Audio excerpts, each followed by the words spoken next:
శుభకార్యాలు జరిగితే పూర్ణం పెట్టిన బూరేయిండి అంటారు. పూర్ణం పెట్టిన బూరేయిండి అని ఎందుకంటారంటే ఈ శుభాలు అశుభాలు అంటూ కూర్చోవడం కాదురా, ఈ తిన్నది వాడికి జ్ఞానంగా పరిణమించాలి. భగవంతుడికి నైవేద్యం పెట్టి పూర్ణం బూరి పెడతారు శుభకార్యంలో.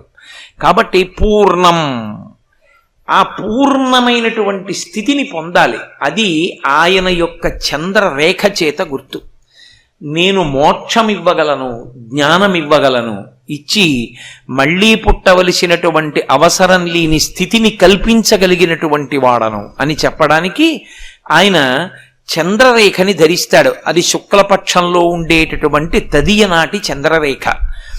ఆ దక్షిణామూర్తి మీరు జాగ్రత్తగా చూస్తే ఎడం చేతిలో కింద వైపు పుస్తకాలు ఉంటాయని చెప్పాను.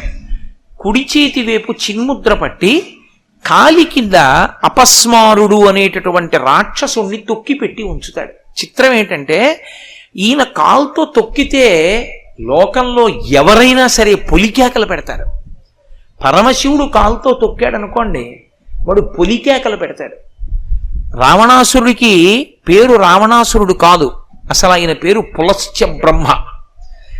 దశానన తాతగారు పెట్టిన పేరేమిటంటే దశగ్రీవ అని పెట్టారు. 10 తలకాయలతో పుట్టాడని దశగ్రీవుడు అని పెట్టాడు. విశ్వసో బ్రహ్మ తండ్రిని అడిగాడు పులశ్చ బ్రహ్మని, ఏమని పెట్టమంటారు నాన్నగారండి వీడికి పేరు అన్నారంటే దశగ్రీవ అని పెట్టరా అన్నారు. వాడికి దశగ్రీవుడని పేరు.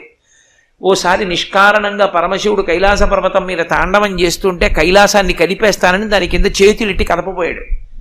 ఎవడురా కైలాసం కదుపుతున్నాడని కాలి బొటన వేలుతో ఇలా నొక్కాడు. ఆయన వాడి చేతులు కింద ఉండిపోయి పెద్ద రవం చేశాడు, అరిచాడు. ఎంత అరుపు అరిచాడంటే ఆ అరుపుకి 3 లోకాలు దద్దరిల్లాయి. ఇంత పెద్ద అరుపు అరిచావు కాబట్టి రావణా అని పిలుస్తున్నాను రా అన్నాడు శివుడు. ఆ తర్వాత వాడు అదే పేరెట్టు తిరిగాడు.